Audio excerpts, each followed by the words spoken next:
안녕하세요. 아내 때문에 인생이 망가진 40대 남성입니다.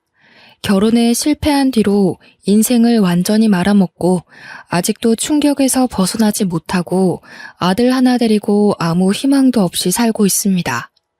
아주 성공한 인생은 아니었지만 순탄하게 살아가던 제가 왜 밑바닥까지 추락하게 되었는지 들어보시면 여러분들도 기가 막히실 겁니다. 제가 아내와 결혼한 뒤에 정말 기가 막힌 경험을 하게 되었습니다. 아내가 저 몰래 다른 남자에게 시집을 가버렸는데요. 이게 도대체 무슨 말인지 이해가 안 되실 겁니다. 저도 처음엔 이런 어처구니 없는 상황을 이해할 수 없었으니까요. 결론부터 말씀드리자면 아내가 저와 결혼하고 동거는 다른 남자와 해버린 것입니다. 그 사실을 알게 된 순간 피가 거꾸로 치솟을 정도로 화가 났지만 그 인간들에게 속수무책으로 당할 수밖에 없었습니다. 그것들은 짐승들도 하지 않는 더러운 짓을 저지르고도 뻔뻔스럽게 모든 잘못을 제게 뒤집어 씌우려고 했습니다. 저는 아버지가 일찍 돌아가시고 홀어머니 밑에서 자랐습니다. 엄마와 저의 불행은 아버지가 돌아가시면서 시작되었죠.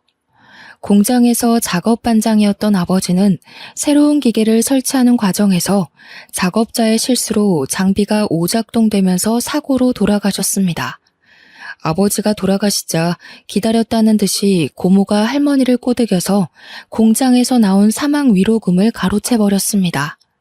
그 돈은 당연히 엄마가 받아야 하는 돈이었지만 할머니는 세상 물정 모르고 착한 엄마를 속여서 고모에게 줘버렸는데요. 고모는 거기서 만족하지 않고 아버지 명의로 되어 있는 집에 눈독을 들였습니다. 고모가 할머니에게 엄마를 집에서 내보내고 자기랑 같이 살자고 유혹했거든요. 아버지가 살아계실 때도 못된 시누이 노릇을 톡톡히 하던 고모였지만 이런 식으로 저랑 엄마를 배신할 줄은 몰랐습니다. 그전부터 한겨울에 엄마와 제가 자는 방에 보일러만 끄기도 했고 일부러 세탁기를 고장내 산더미 같은 빨래를 손으로 직접 빨게 만들었습니다. 할머니는 그런 모습을 보고 동정하기는커녕 엄마가 힘들다고 울상을 지으면 나가라는 말만 하셨습니다. 그렇게 힘들면 나가야지. 굳이 왜 여기 버티고 서 있어? 아범이 이제 이 세상 사람도 아닌데 너도 더 늦기 전에 경수 데리고 네 갈 길 가라. 하지만 엄마는 나갈 수 없었습니다.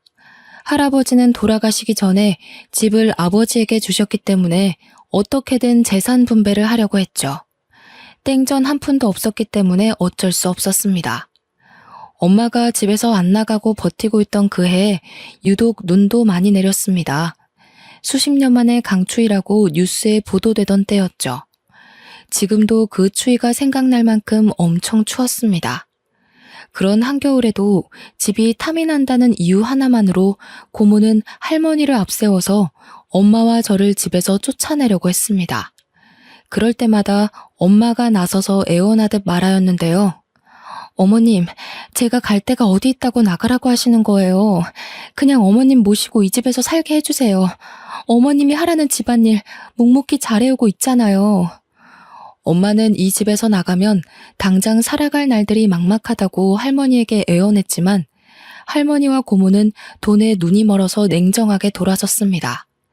우리도 힘들어서 그래요. 힘들어서. 내가 돈 벌어와서 겨우 입에 풀칠하고 있는데 끝까지 이럴 거예요? 이 집에서 살고 싶으면 우리 오빠처럼 돈을 벌어오던가. 돈 벌어올게요. 이 앞에 있는 슈퍼나 식당에서 일할 테니까 제발 나가라는 말은 하지 말아주세요. 그까지 푼돈 벌어오라는 소리 아니에요. 평생 남자 안 만날 거예요? 엄마가 언니 앞날 생각해서 놓아주려고 하는 건 몰라요? 군말 말고 당장 짐 싸서 나가요. 그때 엄마가 법에 대해서 조금만 지식이 있었다면 할머니와 고모에게 맞대응했을 겁니다. 아버지가 돌아가시자마자 집 명의를 자기 앞으로 돌렸을 텐데 중졸의 전업주부로 살아온 엄마는 세상사에 참 무지했습니다. 그저 할머니와 고모에게 빌면서 애원하다가 한겨울에 거리로 쫓겨나 버리고 말았죠. 당장 갈 곳이 없었던 엄마는 외할머니 집으로 갔습니다. 외갓집은 외할아버지가 몸이 불편한 탓에 형편이 좋지 않아서 다른 거처를 알아봤지만 선택의 여지가 없었습니다. 그때부터 엄마는 저를 키우기 위해 닥치는 대로 일을 하기 시작했는데요. 처음에는 친척의 소개로 아파트에서 청소일을 하시다가 도배 일을 하는 사장님의 도움으로 벽지 도배를 배우게 되었습니다. 엄마는 어린 저를 남부럽지 않게 키우려고 열심히 기술을 배우셨고 1년 뒤에 사장님과 같이 도배 일을 하게 되었죠. 2년에서 3년 차에는 인정받는 도배 기술자가 되어서 사장님께서 조금 도와줄 테니 엄마에게 독립하라는 말씀까지 해주셨습니다. 경수 엄마는 내가 보니까 이제 혼자서 일해도 되겠어. 내가 맡은 구역 떼줄 테니 독립해. 먹고 살 걱정은 없을 거야. 과부 사정은 호라비가 안다는 말처럼 없이 사는 사람들은 서로의 처지를 잘 알아주었습니다. 혼자 애를 키우는 엄마를 위해서 사장님이 자기 구역을 기꺼이 내어주고 도와주었습니다. 그렇게 엄마가 독립한 뒤에 돈을 모아서 전세로 집도 마련했고 경제적으로 어느 정도 자리를 잡게 되었죠. 그런데 제가 중학교에 들어간 5년 뒤에 할머니가 고모에게 쫓겨나서 엄마를 찾아오게 되었습니다. 할머니의 말에 따르면 고모가 몰래 집을 팔아버리고 할머니를 자기 집으로 데리고 가서 식모처럼 부렸다고 하는데요. 집을 판 돈도 나누어 주지 않고 자기 혼자서 독차지하더니 할머니가 돈 이야기를 꺼낼 때마다 고모가 화를 내면서 소리를 질렀다고 합니다. 뭐?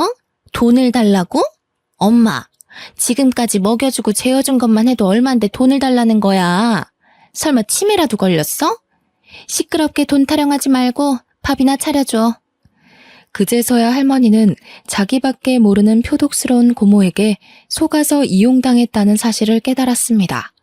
게다가 고모부는 알코올 중독 기질이 있어서 매일 술에 취해 난동을 피워서 집안이 하루도 조용할 날이 없었을 겁니다. 고모와 고모부는 매일 서로 욕을 하면서 싸웠고 가재 도구들도 부서졌거든요. 그날도 고모가 고모부에게 얻어맞았는지 분을 참지 못하고 할머니에게 손찌검까지 했다고 합니다. 고모의 폭력이 날이 갈수록 심해져서 할머니는 그 집에서 더 있다가는 죽을 수도 있겠다는 생각이 들었다고 하죠. 그 길로 도망을 치듯이 빠져나와서 엄마를 찾아왔다고 하는데요. 저는 할머니를 내쫓았으면 했지만 할머니가 울면서 용서를 비니까 마음이 약한 엄마는 할머니를 받아주었습니다. 그렇게 불편한 동거를 몇 년 동안 지속하다가 제가 고등학교를 졸업할 무렵에 할머니가 세상을 떠나셨어요. 엄마는 고모에게 장례식에 오라고 연락을 했지만 고모는 전부 다 무시했습니다. 그래서 저희는 할머니가 돌아가신 뒤로 고모와의 인연을 완전히 끊어버렸어요. 몇 년이 지나 대학에서 경영학을 전공하게 된 저는 전자제품에 들어가는 부품을 만드는 작은 중소기업에서 일하게 되었습니다. 처음에는 영업팀에 발령이 나서 근무를 시작했는데요. 저희 회사 부품을 납품하는 거래처를 관리하는 일이 주 업무였습니다. 사람을 상대하는 일이다 보니 술자리가 아주 잦았죠. 그런데 저는 술을 전혀 마시지 못했습니다. 소주 한 잔만 마셔도 얼굴이 벌겋게 달아올랐고 온몸에 두드러기 같은 발진이 돋아나는 특이 체질이었거든요. 그래서 영업 때문에 가져야 하는 술자리가 언제나 부담이 되었습니다. 거래처의 간부들이 술잔을 따라주려고 하면 사정을 설명하면서 정중하게 거절하는 것도 눈치가 보이는 일이었죠. 그래서 영업팀의 최고 술상무였던 팀장이 나서서 저 대신 술잔을 받기도 하였습니다.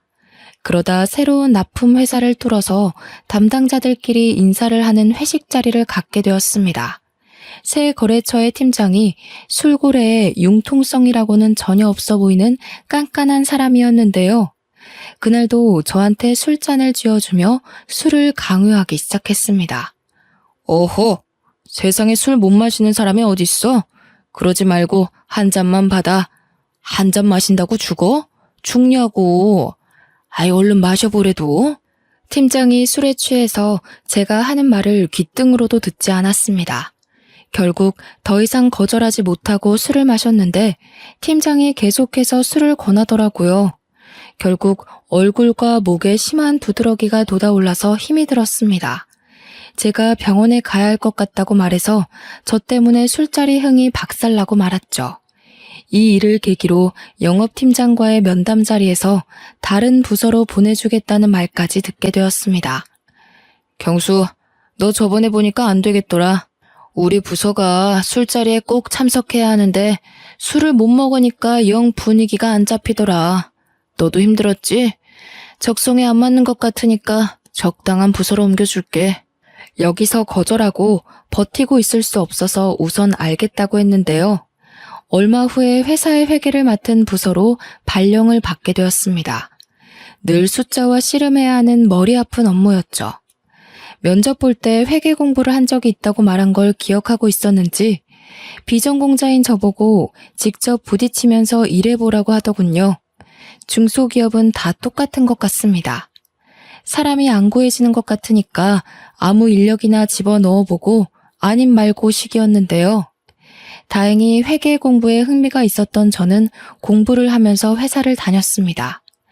회계사 일은 아니었지만 회계 업무를 보조하는 일이라 가능한 일이었습니다. 그러다 저희 회사와 계약을 한 회계사가 건강이 안 좋아져서 그만두었고 대신 다른 젊은 여성 회계사가 배치되었습니다. 분기 결산이나 회계 감사를 하는 때가 되면 소연 씨라는 여성 회계사와 제가 밤을 새가면서 장부를 맞춰보고 회계 보고서를 만들었죠. 그렇게 사이가 친해지다 보니 소연 씨가 다른 회계사들과 참 다르다는 느낌을 받았습니다. 전임 회계사는 모든 업무를 제게 떠넘기고 자기는 형식적으로 검토만 하고 사인했거든요. 그러다가 문제가 생기면 책임을 전부 제게 떠넘겼습니다. 하지만 소연 씨는 엄청난 양의 회계 관련 문서들을 같이 검토했고 의문점이 생기면 제게 물어보면서 보고서를 만들었습니다. 저는 저보다 좋은 대학을 나오고 똑똑하지만 한편으로 검소한 소연 씨가 마음에 들었습니다. 제가 마음의 문을 여니 소연 씨와 업무 외에 사적인 대화도 하게 되었는데요. 소연 씨에게 왜 30이 되도록 사귀는 남자가 없는지 궁금하다고 물으니까 분위기가 이상해지더라고요. 소연 씨는 사귀는 사람 없어요? 남자라면 누구나 소연 씨를 좋아할 텐데 왜 아직 싱글로 남아있는지 모르겠네. 예전에 결혼을 약속한 사람이 있었는데 사고가 있었어요. 지금은 이 세상 사람이 아니에요. 소연 씨에게는 대학 시절부터 사귀던 애인이 있었는데 사고로 세상을 떠난 것 같더군요. 대학교 1학년 때부터 같은 과 선배와 사귀면서 결혼을 약속했었다고 합니다. 그런데 결혼식 한 달을 남겨두고 등산에 갔다가 사고를 당해 허망하게 죽었다고 하네요.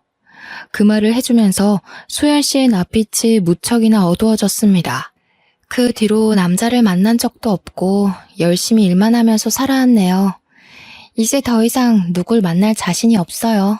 상처받을까봐 무섭기도 하고. 아니에요, 소연 씨. 굳이 결혼은 안 하더라도 연애는 해야죠. 소연 씨라면 좋은 사람 만날 수 있을 거예요. 저는 이미 소연 씨에게 호감이 있는 상태라서 오히려 트라우마를 보듬고 치유해주고 싶었습니다. 제가 그 후로 적극적으로 저녁 먹자고 하고 주말에도 만나자고 하니까 조금씩 호감을 보이면서 닫혀있던 마음의 문을 열기 시작했습니다.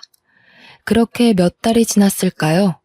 정식으로 교제를 시작하면서 큰 문제가 생기기 시작했습니다.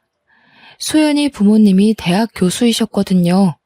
게다가 소연이가 외동딸이라서 저를 엄청 안 좋아하셨습니다. 하긴 대학 교수 집안이 아니더라도 별 볼 일 없는 저를 사윗감으로 못마땅하게 생각하는 건 당연한 일이었죠. 하지만 소연이는 끝까지 저를 포기하지 않고 시댁으로 끌고 가 결혼을 전제로 만나는 걸 허락받으려고 하였습니다. 그런데 장모님께서 소리를 지르면서 반대하셨는데요. 아버지도 없고 직업도 변변치 않은 놈이 뭐가 좋다고 결혼을 하겠다는 거냐? 절대 안 돼. 내가 아주 괜찮은 신랑감 골라줄 테니까 당장 헤어져. 장모님께서 자기 눈에 흙이 들어가기 전까지 절대 결혼을 허락할 수 없다고 폭언을 내뱉으셨습니다. 서로에 대한 사랑 하나로 인연을 버텨왔지만 장모님께서 저랑 헤어지지 않으면 호적에서 파버리고 의절하겠다는 경고를 하셔서 저희 사이도 멀어졌죠. 그날 이후로 연락이 뜸했다가 수연이가 먼저 연락해서 헤어지자고 하였습니다. 우리 이제 그만 정리해야 할 것 같아. 이렇게 부모님이 반대하는데 결혼하면 불행할 거야. 그러니까 오빠도 더 이상 나 만나려고 하지 말고 좋은 사람 만나. 예견했던 일이었습니다. 수연이가 눈물을 흘리면서 말하길래 가만히 고개를 끄덕이다가 등을 돌렸죠. 어차피 소연이와 저는 어울리지 않았습니다. 몇 달 뒤에 집안 배경이 좋은 변호사를 만나 결혼했다는 소식을 들으니까 저랑 어울리지 않는 여자였다는 생각이 더욱더 강력하게 들더군요. 소연이는 당연히 회사 사람들에게 결혼 소식을 알리고 퇴사하였습니다. 실연을 당한 게 티가 났는지 자꾸만 실수를 하자 회계팀장이 제게 면담을 하자고 하였습니다. 그리고 제게 생각을 정리할 시간이 필요해 보인다고 했죠. 그래, 너도 소연 씨 그만둔 거 알고 있지? 지금 일이 손에 안 잡힐 거야. 생각 같아서는 한 달 정도 휴가를 끊어주고 싶은데 그럴 수는 없고 일주일만 쉬다가 돌아와. 회계팀장이 제 사정을 이해해줘서 휴가를 내고 제주도로 일주일간 여행을 떠났습니다. 제주도에 도착해서 숙소에 짐을 풀고 근처 식당으로 들어갔는데요. 서빙을 하던 여성이 저를 보고 환하게 웃어주더라고요. 안녕하세요. 딱 보니까 이 동네 사람은 아닌 것 같은데. 저희 식당 처음 오셨어요? 네, 이제 막 제주도에 도착했는데 여기는 뭐가 맛있나요? 전부 다 맛있지만 흑돼지 백반이 최고 인기 메뉴예요. 그걸로 드릴까요? 네, 그걸로 주세요. 서빙을 하던 여성이 추천해주던 대로 제주도 흑돼지 백반을 시켰는데 양이 정말 푸짐하고 맛도 좋더라고요. 고기가 입에서 살살 녹았고 감칠맛이 났습니다. 다음에도 또 오고 싶다는 생각을 하고 있는데 서빙을 하던 여성이 갑자기 말을 걸어왔죠. 혼자서 여행 오셨나 봐요? 네, 머리 좀 식히려고 혼자 왔어요. 얼마나 계시다 갈 건가요? 일주일 정도 머물 겁니다. 여행 계획은 잡으셨어요? 아니요, 그냥 아무 생각 없이 훌쩍 떠난 거라 계획은 없어요. 그럼 제가 가이드 해드릴까요? 예? 갑자기요? 오늘 처음 본 손님의 여행 가이드를 해주겠다고 나서니까 당황스럽더군요. 솔직히 그때는 혼자 있고 싶었지만 힘들고 지쳐 보여서 가이드 해주고 싶다는 말을 듣고 마음이 흔들렸습니다. 저야 가이드 해주시면 좋죠. 그런데 여기서 일하셔야 하는 거 아니에요? 이 식당 제 아버지 거예요. 틈날 때마다 도와드리고 있어서 자리 비워도 괜찮아요. 잠깐만요. 아버지께 물어보고 올게요. 그러면서 카운터에 앉아있던 남자에게 다가가서 뭐라 말을 하고 있었습니다. 사장으로 보이는 남자가 저를 굳은 표정으로 쳐다보더니 고개를 젓고 있더라고요. 그랬더니 서빙을 해주던 여자의 목소리가 조금 커졌습니다. 아니 아빠, 도대체 왜 안 된다는 거야? 이번에 알바 구해줬다며. 일 안 도와줘도 되니까 집에 있어. 내가 도대체 몇 번을 말해줘야 돼? 외지 남자는 만나지 말라고 했잖아. 그냥 혼자 온 분 가이드 해드리는 거야. 다른 뜻은 없어. 저는 괜찮다고 말하려고 하는데 여성분이 고집을 피우자 아버지도 알겠다고 하더군요. 그 말을 듣자마자 신이 난 여성분이 당장 내일부터 같이 다니자고 말하였습니다. 숙소가 어디예요? 내일 아침에 제가 차 가지고 갈게요. 이렇게까지 좋아하다니 이 여자가 저한테 호감이 있는 건 아닐까 하는 생각이 들었습니다. 저는 여성분 이름도 모른 채 내일 만날 약속을 잡게 되었습니다. 다음날 아침이 돼서야 여성분이 승혜라는 이름을 알려주었습니다. 저보다 어려서 그런지 참 활발하고 적극적인 여성이었습니다. 승혜가 일주일간의 여행 일정을 대신 짜주었거든요. 원래는 아무 계획도 없이 바닷가를 찾아가서 하염없이 멍이나 때리다가 올라갈 생각이었는데 승혜 덕분에 연예인 못지않은 빡빡한 일정 속에서 움직이게 되었죠. 저는 제주 토박이인 승혜를 따라 유명 관광지를 다니게 되었어요. 제주도를 돌아다니면서 알게 된 건데 승혜는 지금까지 제주도 밖으로는 나가본 적이 없다고 하더라고요. 결혼은 꼭 외지 남자와 할 거라고 하길래 농담 삼아서 한마디 던져보았습니다. 설마 나랑 하려고 그러는 거 아니지? 사실 갑자기 가이드 해주겠다고 나서서 놀랬어. 나는 좋은데 당장 식 올리자. 나 오빠 보자마자 완전 반했잖아. 오빠 진짜 잘생긴 거 알고 있지? 그게 무슨 소리야? 장난으로 말하는 거지? 승혜가 제 말을 듣고 까르륵 웃기만 하고 더 이상 말을 안 하더군요. 농담인 것처럼 툭 던져보았지만 승혜는 저를 좋아하는 눈치였습니다. 또래 여자들이랑 다르게 20대 초반 여자애처럼 솔직하게 말하고 부끄러워하는 모습이 새롭게 다가왔죠. 저도 그래서 승혜에게 마음이 끌리고 있었습니다. 제가 그동안 조용하고 성숙한 여자들만 사귀었었는데 수다쟁이처럼 말이 많으면서도 애교도 많은 승혜를 보니 또 다른 느낌이었거든요. 그렇게 저희들은 같이 여행을 다니다가 자연스럽게 서울에서도 계속 연락하자는 말을 나누었습니다. 고백만 안 했지 연인처럼 손도 잡고 질투도 하는 사이가 된 거죠. 오빠, 이제 경기도 올라가는 거야? 나도 2달 뒤 오빠 보러 갈게. 그때 나 모른 척하면 가만 안 둔다. 내가 그럴 리 있겠어. 너만 기다리고 있을게. 꼭 와야 해. 이렇게 서로 만나자는 약속을 하고 여행을 마치고 일상으로 돌아갔습니다. 2달 뒤에 진짜로 승혜가 와서 같이 서울로 나들이를 갔는데요. 내년에 30이 되는 나이인데도 승혜는 서울을 처음 와본다고 했습니다. 그래서 이번에는 제가 승혜의 여행 가이드가 되어주었죠. 승혜가 가고 싶다는 백화점에 들려서 쇼핑도 하고 놀이동산에서 즐겁게 놀다가 명동과 번화가 구경을 했습니다. 승혜가 그렇게 사흘을 머물다가 내려갔습니다. 그때부터 승혜와 저는 경기도와 제주도를 오가면서 연애를 하게 되었습니다. 지역 특성상 자주 내려가 보지는 못했지만 전화 통화를 자주 해서 애틋했죠. 한 달에 한 번 월차를 아꼈다가 주말 전날에 월차를 써서 제주도에 가서 3, 4일 정도 머물다가 오곤 했습니다.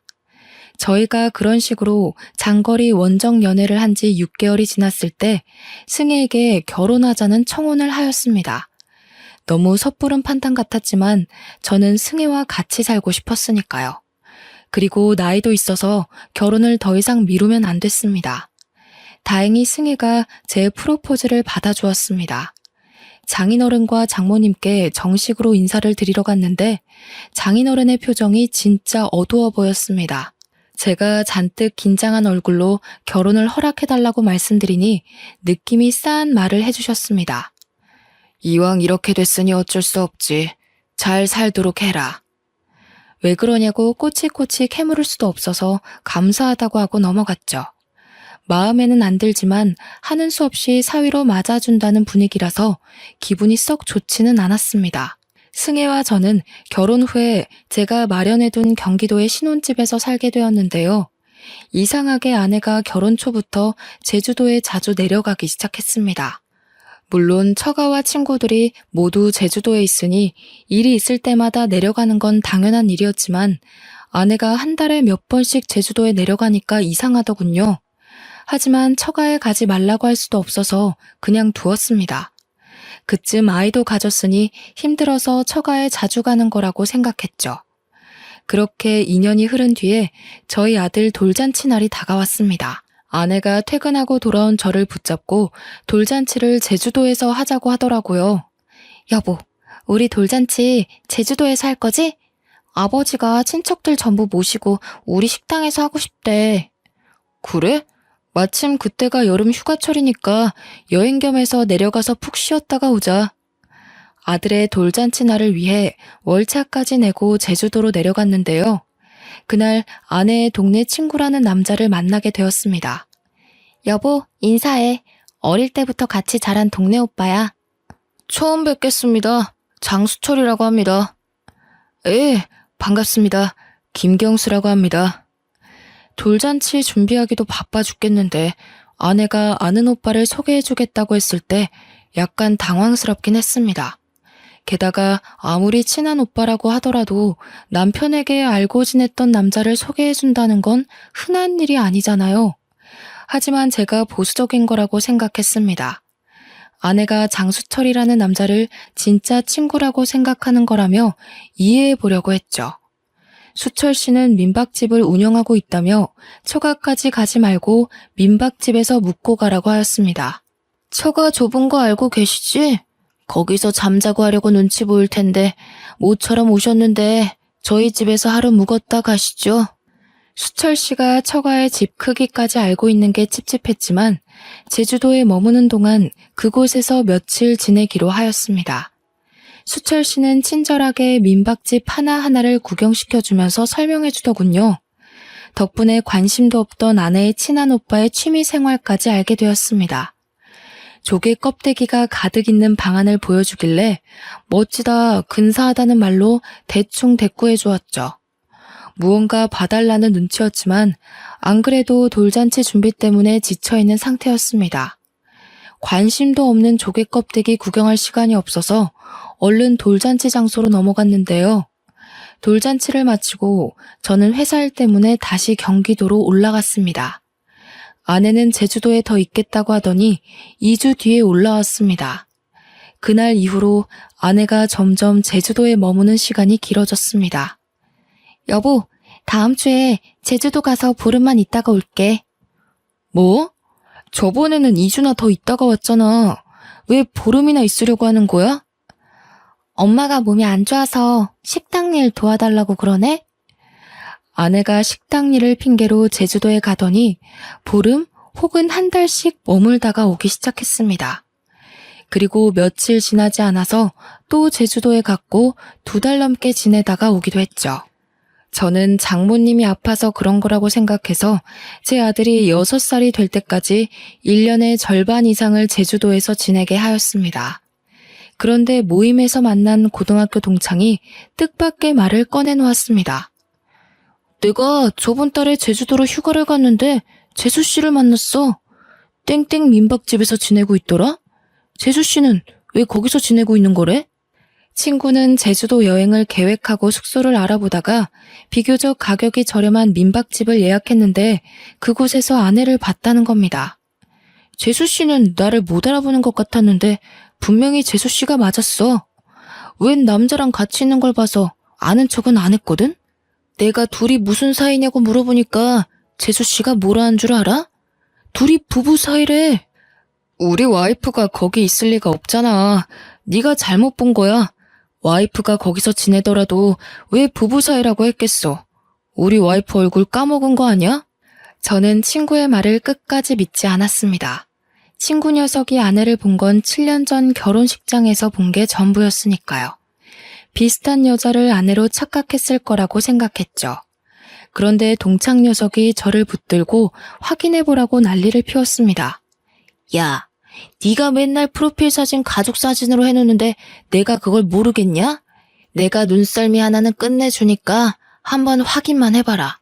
내가 걱정돼서 그래. 저는 미친 소리 하지 말라고 딱 잡아떼기는 했지만 신경이 쓰이긴 하였습니다. 아내한테 어떻게 말해야 할까 고민하는 사이 제주도에 있던 아내와 아들이 경기도로 돌아왔습니다. 그리고 혹시나 하는 마음에 짐들을 뒤져보았는데요. 제주도에서 몇 주 머물다 돌아온 아들의 주머니에서 의외의 물건을 발견해서 아내가 뭔가 감추고 있다는 확신이 들었습니다. 그래서 제가 아들에게 주머니 속에 든 조개 껍데기가 뭔지 물어보았죠. 아들, 이거 제주도에서 주워온 거야? 누가 준 건 아니고? 누가 준 건 아니고 민박집 아저씨 집에서 가지고 왔어. 민박집 아저씨? 설마 그 장수철 아저씨? 아들 녀석이 맞다고 고개를 끄덕이길래 조개 껍데기를 자세하게 들여다보았습니다. 아니나 다를까 조개 껍데기에는 아내의 이름이 선명하게 새겨져 있더군요. 그때 장수철이 운영하고 있는 민박집 방안이 떠올랐습니다. 자기가 특별한 취미를 가지고 있다며 조개 껍데기를 보여주었거든요.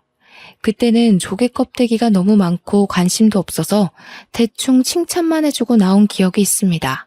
그런데 이런 조개 껍데기를 떡하니 두고 저한테 구경을 시켜주었다니 아주 저를 농락한 셈이었죠. 그래서 저는 둘의 사이는 보통 사이가 아닐 거라고 생각했습니다. 저는 아들에게 제주도에서 어떻게 지내왔는지 자세하게 물어보았는데요. 아들의 입에서 충격적인 말이 나와서 지금도 잊을 수가 없습니다. 제주도 가면 항상 그 아저씨 집에서 지냈어. 나는 맨날 딴 방에서 잤고 엄마는 맨날 그 아저씨랑 자는 것 같던데? 아들의 말을 듣는 순간 하마터면 욕설을 내뱉을 뻔했습니다. 민박집을 하고 있는 그놈은 아내와 친한 오빠가 아니라 내연남이었던 거죠. 아내는 제주도에 살고 있는 내연남을 만나기 위해 거짓말을 하고 제주도에 갔던 것입니다. 그것도 아들을 데리고 장수철이 지내고 있는 민박집에서 동거를 했다는 사실을 알고 분노가 치밀어 올랐습니다. 당연히 아내에게 가서 왜 이런 짓을 저질렀냐고 따졌는데요. 아내가 처음에는 무슨 말도 안 되는 소리를 하냐며 아니라고 펄쩍 뛰었습니다. 그랬더니 아들놈이 고개를 갸웃거리며 진실을 이야기해 주더군요. 엄마, 왜 거짓말을 해? 그 아저씨 민박집 아니면 안 된다고 했잖아. 내가 할아버지 집에 가자고 해도 아저씨 집에 가서 사랑한다고 뽀뽀도 하는 거 봤어. 엄마가 나한테 아빠도 사랑하고 아저씨도 사랑한다고 해놓고 거짓말하면 안 돼. 아들의 말을 듣고 저는 화가 치밀어 올라 얼굴이 빨개졌고 아내의 얼굴에서는 핏기가 사라져가고 있었습니다. 저는 아들에게 방에 들어가 있으라고 한 다음에 아내의 뺨을 후려갈겼죠. 네가 진짜 제정신이야? 애를 데리고 다니면서 바람을 피워? 어떻게 자식이 보는 앞에서 그런 더러운 짓을 해? 네가 그러고도 인간이야? 아니, 그렇다고 뺨을 때려? 당신 미쳤어? 정우한테도 이런 식으로 알아냈지? 정우가 말할 애가 아닌데 이상하게 당신한테 다 말했더라. 설마 정우 때렸어? 너야말로 머리가 어떻게 된 거 아니니? 내가 정우를 때렸겠어? 정우가 당신 바람 피는 거 보고 정 떨어져서 나한테 털어놓은 거겠지. 우리 정우가 그럴 리 없어. 당신이 자꾸 때리니까 거짓말까지 한 거겠지. 나 정우 앞에서 떳떳해. 당신이 나한테 이럴 자격 없다고. 뭐? 그러면 상간남 소송이랑 이혼 소송 둘 다 시작해봐? 네가 그렇게 떳떳하면 판사님한테 물어보자. 누가 더 떳떳하나? 그래, 그렇게 하자. 증거도 없는데 무슨 수로 소송을 해? 당신 진짜 또라이 아니야? 또라이? 그래, 또라이가 뭔지 보여줄게. 비키라고. 당신이 잘못할 때까지, 털어놓을 때까지 다 거덜낼 거야. 제가 난동을 피우면서 집안 살림을 하나씩 부수기 시작하니까 그제서야 아내가 제 바짓가랑이를 붙잡으며 울음을 터뜨렸습니다. 여보, 잘못했어. 그만해. 그만하라고. 나도 어쩔 수가 없었어. 아버지가 반대하는 바람에. 제가 추궁하니까 아내는 모든 걸 체념하고 왜 이런 말도 안 되는 짓을 저질렀는지 털어놓더군요. 장인어른이 아내를 제주도 밖으로 못 나가게 하고 집착해서였다고 합니다. 아내는 섬이 답답하고 싫어서 육지로 나가고 싶다고 하자 장인이 바로 반대했죠. 승혜, 네가 육지로 나가버리면 이 식당은 누가 운영하니? 뻘소리 하지 말고 넌 수철이랑 결혼해서 식당 물려받을 생각이나 해라. 아빠, 난 누가 뭐라 해도 서울로 갈 거야. 수철 오빠랑 결혼해도 서울로 갈 거라고. 뭐? 서울은 무슨 서울이야? 네가 서울에서 살 돈은 있어? 아빠도 돈이 없어서 서울은 안 된다고 했잖아. 아니, 내가 되게 만들 거야. 꼭 이 지긋지긋한 제주도 빠져나갈 거라고. 아내가 제주도를 떠나겠다고 고집하자 수철이라는 남자랑도 다퉜다고 하죠. 사귀던 남자와 사이가 소홀해지자 아내가 외지 여행객들이 많이 오는 식당에서 일을 하면서 괜찮은 남자를 물색했던 겁니다.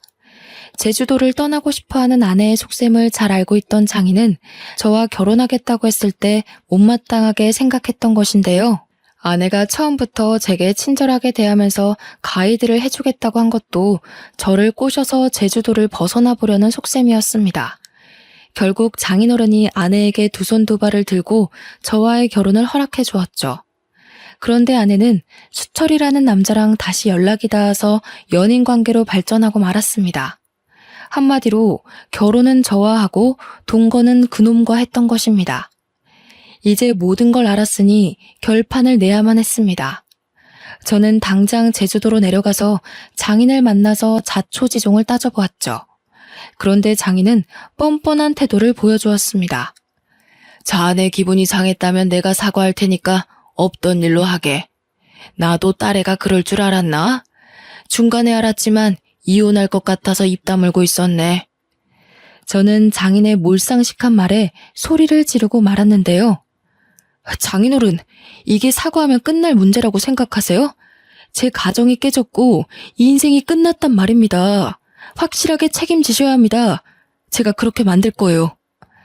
이런 식으로 씩씩대면서 처가를 나와서 장수철이 운영하는 민박집으로 차를 몰고 갔습니다. 민박집에서 만난 그놈은 어처구니 없는 변명을 짓거려 놓았죠. 승혜를 너무 사랑해서 제 곁에 두고 싶어서 그랬어요. 정말 죄송합니다. 먼저 연락해서 승혜를 흔들어 놓은 제 잘못입니다. 제발 용서해 주세요. 뭐 어쩌고 저째? 사과하면 다야? 무릎 꿇고 싹싹 빌어도 절대 용서 못해.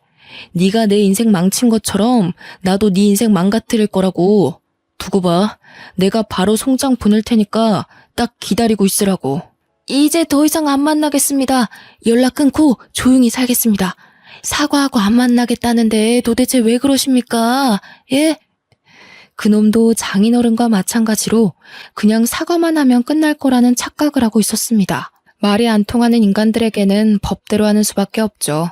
그래서 아내를 상대로 이혼 소송을 했고 그놈에게도 소송을 통해서 불륜의 책임을 물게 했습니다. 처가 쪽은 위자료와 아들의 양육비를 감당하기 위해서 전 재산인 식당을 처분해야 했고 장수철 그놈은 민박집 문을 닫았는데요. 소송을 하고 나서 혹시나 하는 마음에 아들 녀석의 친자 검사를 했습니다. 다행히 아들은 제 자식이 맞았습니다.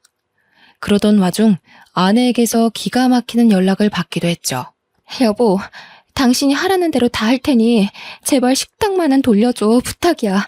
이러다 우리 다 굶어 죽겠어. 소송에서 엄청난 위자료 폭탄을 맞자 아내는 울면서 식당만은 돌려달라고 애원했지만 배우자를 속이고 파렴치한 동거를 한 것이 얼마나 큰 잘못인지 확실히 알려줘야 했습니다. 아내의 부탁을 거절했는데도 아직까지 연락이 오고 있네요. 아들 녀석 때문에 차단할 수도 없고 날이 갈수록 힘이 듭니다. 여러분도 아시겠지만 불륜이란 얄팍한 핑계를 둘러댄다고 용서받을 수 있는 잘못이 아닙니다. 함께 가정을 꾸리고 살을 맞대고 살아온 배우자를 배신하고 가정을 파탄내는 건 배우자의 남은 인생을 완전히 망가뜨리는 참담한 잘못이죠. 여러분들은 제 아내처럼 실수하지 마시고 배우자의 입장에서 생각하고 판단하는 지혜로 하루하루를 살아가시길 바랍니다. 여기까지 읽어주셔서 감사합니다.